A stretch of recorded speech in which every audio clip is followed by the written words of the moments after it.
பூமியை நெருங்கி வரும் சிறு கோளால் பேரழிவு நிகழ வாய்ப்புள்ளதாக இஸ்ரோ எச்சரித்துள்ளது பெரும் அதிர்ச்சியை ஏற்படுத்தியுள்ளது. இது பற்றிய செய்தி தொகுப்பை பார்க்கலாம். இருள் மற்றும் பாதாள உலகின் எகிப்திய கடவுளான அப்போபிஸ் பெயர் வைக்கப்பட்டதில் இருந்தே தெரிய வேண்டும் இந்த சிறுகோள் எத்தனை பேராபத்து மிக்கது என்று. முதலாக 2004 கண்டுபிடிக்கப்பட்ட இந்த அப்போபிஸ் சிறுகோள் அசுர வேகத்தில் வந்து கொண்டிருக்கும் நிலையில் 2029 ஏப்ரல் 13 பூமிக்கு மிக அருகில் வரவுள்ளது. அதன் பின்னர் 2036 பூமியை சந்திக்கப் போகிறது.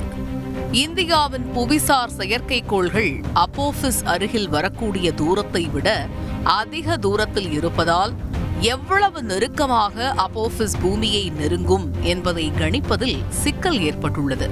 பூமியில் இருந்து 32,000 கிலோமீட்டர் உயரத்தில் இந்த அளவுள்ள வேறு எந்த சிறுகோளும் பூமிக்கு அருகில் வந்ததில்லை.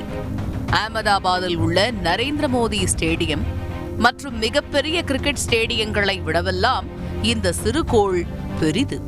340 முதல் 450 மீட்டர் விட்டம் இருக்கலாம் என மதிப்பிடப்பட்டுள்ளது. 140 மீட்டர் விட்டம் கொண்ட எந்த ஒரு விண்வெளி பொருளும் பூமிக்கு அருகில் சென்றால் அது ஆபத்தாகவே பார்க்கப்படுகிறது.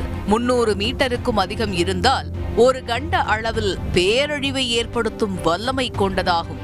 ஒருவேளை சிறுகோள் பூமியுடன் மோதினால் அது பேரழிவை உண்டாக்கும்.